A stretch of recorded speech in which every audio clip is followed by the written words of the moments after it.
Assalamualaikum, halo semuanya. Saya dan tim magang saya akan menjelaskan secara ringkas apa sih COVID-19 itu.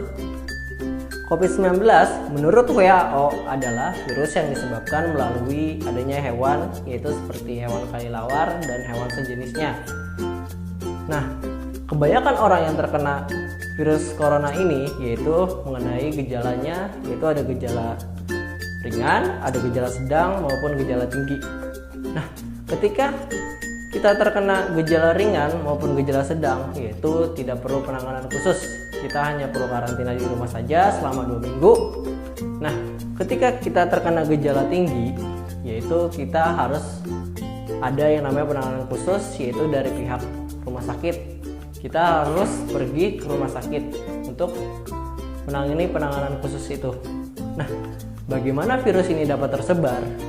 Virus ini dapat tersebar yaitu dikarenakan orang yang terkena virus corona ini yaitu berdekatan dengan orang-orang yang tidak terkena virus corona ini, yaitu bisa melalui batuk, pilek, dan melalui pernapasan, bahkan bersentuhan.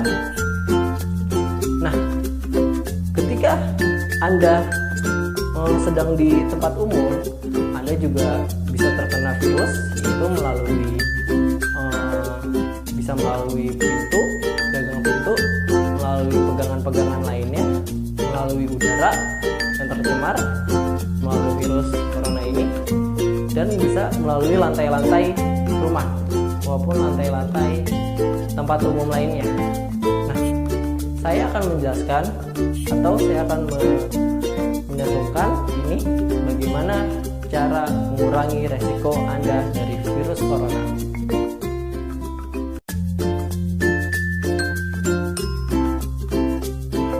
Nah, saya akan menampilkan bagaimana caranya mengurangi resiko COVID-19, yaitu yang pertama adalah cuci tanganmu.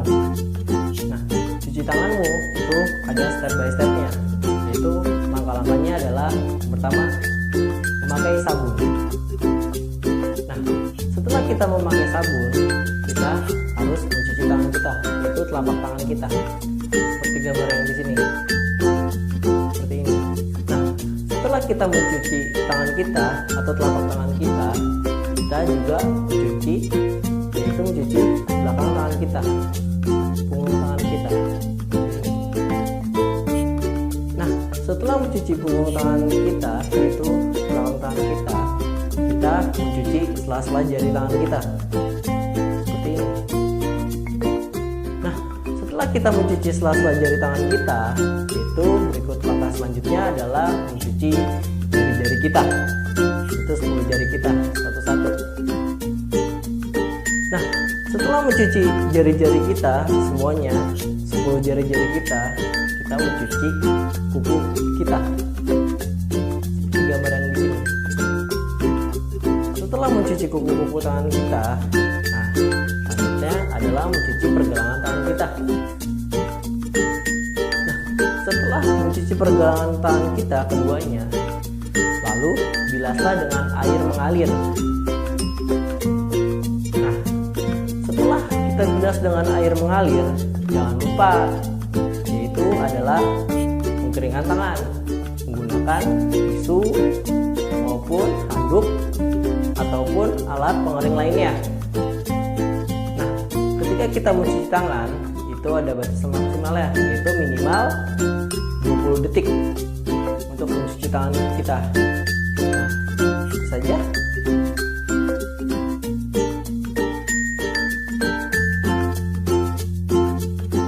Nah, langkah selanjutnya adalah memakai masker.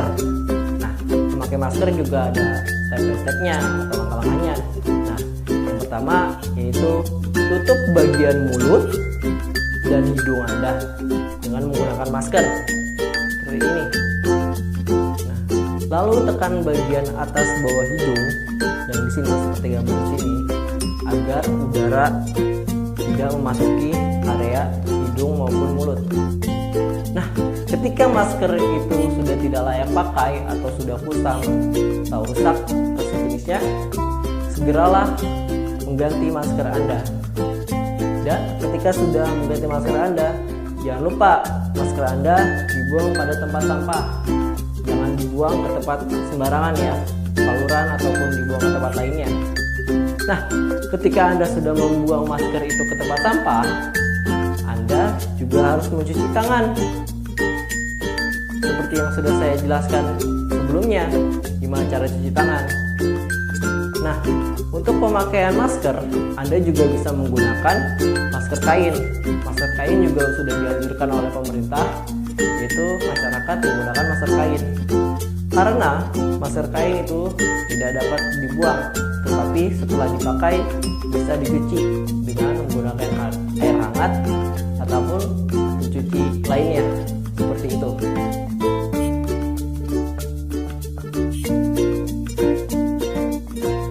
Nah, langkah selanjutnya adalah yaitu merasa tubuh tidak fit. Banyak banget nih yang pada ngeyel kalau merasa tubuh tidak fit. Nah, saya akan ngasih tahu gejala-gejalanya ya. Yaitu yang pertama adalah demam.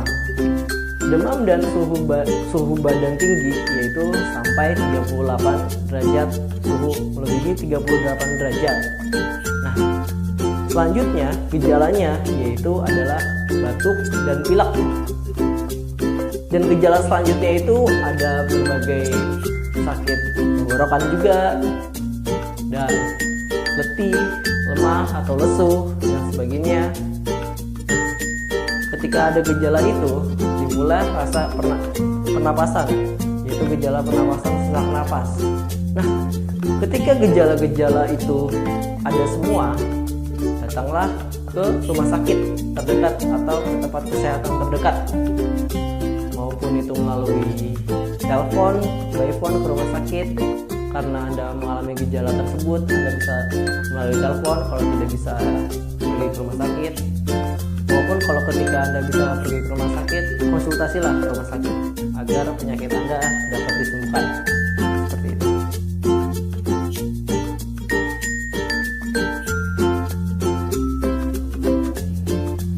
Nah, langkah selanjutnya adalah etika batuk.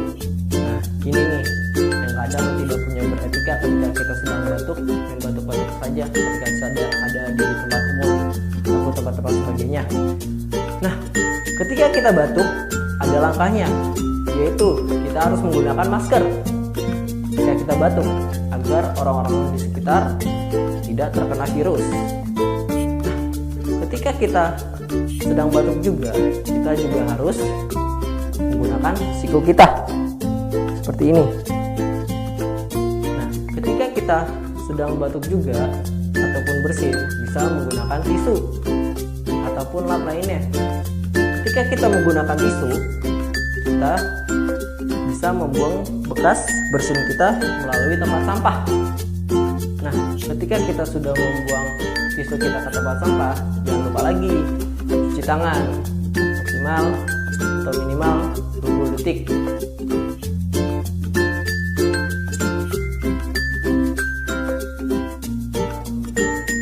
Nah, langkah selanjutnya adalah hindari bersentuhan.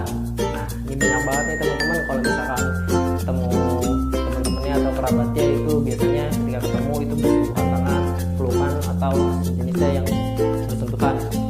Nah, kita harus menjaga jangan bersentuhan tangan ataupun bersentuhan lainnya. Kalau misalkan ketemu bisa tidak bersentuhan tangan atau memakai alat lain atau memakai sepatu saja. Dan ketika kita bersentuhan, jangan lupa cuci tangan lagi. Cuci tangan kan sebelumnya juga udah pernah dijelasin tadi, kan?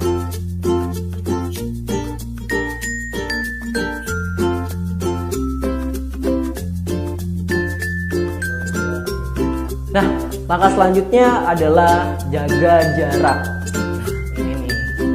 Nah, ketika kita harus menjaga jarak, yaitu jaga jarak minimal 1 meter. Ketika kita sudah menjaga jarak minimal 1 meter, yaitu ada langkah selanjutnya, yaitu jangan menggunakan kendaraan umum. Kenapa sih nggak boleh menggunakan kendaraan umum? Karena ketika kita sedang berada di kendaraan umum, itu biasanya terlalu dekat dengan sesama misalnya yang lain atau kalangan yang lain atau masyarakat yang lain. Nah, langkah selanjutnya yaitu ketika kita berbelanja ke minimarket untuk kebutuhan kita di rumah, nah kita juga harus menjaga jarak seperti yang ada di gambar ini, itu minimal 1 meter seperti yang ada di gambar ini. Nah, ketika kita duduk itu juga ada batasannya.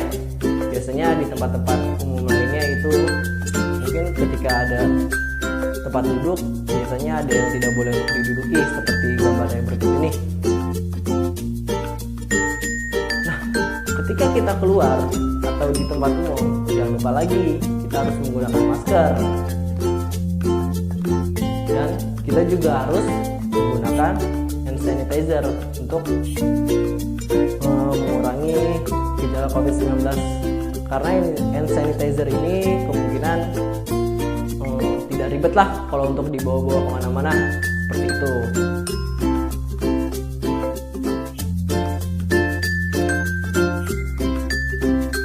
Nah, langkah selanjutnya adalah di rumah aja. Di rumah aja. Iya, di rumah aja. Berarti di rumah aja nggak ngapa-ngapain dong. Nah, ini nih yang salah. Ketika kita di rumah aja, kita juga melakukan aktivitas pada sehari-harinya, pada umumnya. Nah, ketika kita di rumah aja, kita bisa bekerja di rumah. Biasanya yang bekerja di rumah ini yaitu perusahaan ataupun tempat kerja yang lain biasanya menyuruh kita untuk bekerja di rumah, atau pekerjaan yang di perusahaan itu dibawa pulang untuk ke rumah. Nah, di rumah juga kita bisa bermain-main bersama keluarga kita, yaitu ibu kita atau anak kita atau siapapun yang ada di rumah keluarga kita. Nah, langkah selanjutnya yaitu belajar di rumah. Belajar di rumah, iya belajar di rumah. Belajar di rumah juga bisa dilakukan dengan cara yaitu melalui video call, melalui aplikasi-aplikasi yang bisa membuat kita belajar di rumah. Seperti itu, karena ilmu-ilmu yang kita dapat di sekolah karena kita kurang. Kalau misalkan kita di sekolah kan tidak bisa jaga jarak, karena di sekolahan kemungkinan atau di kampus-kampus kemungkinan banyak tersebarnya virus corona ketika kita berkumpul seperti itu. Nah, langkah selanjutnya yaitu janganlah berpergian keluar kota ataupun ke tempat-tempat yang jauh kalau tidak penting seperti itu. Karena banyak sekali ketika kita disuruh di rumah aja tetapi malah pergi-pergian, bahkan sampai mudik seperti itu kalau yang tidak penting ya, seperti itu. Nah, kalau misalkan kita bekerja tetapi tidak bisa di rumah, nah yang ini nih kita juga harus mematuhi protokol, yaitu seperti kita memakai masker dan memakai hand sanitizer.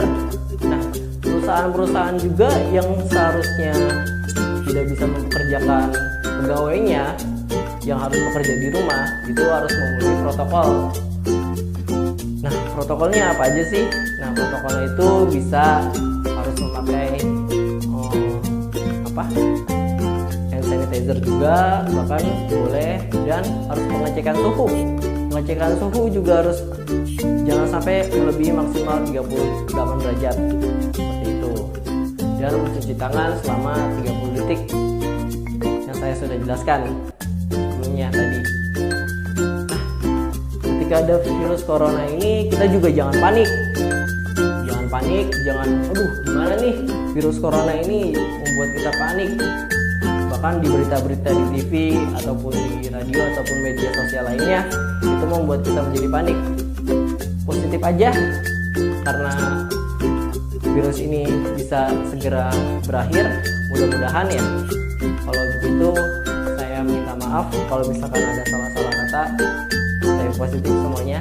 Assalamualaikum warahmatullahi wabarakatuh dari tim magang saya.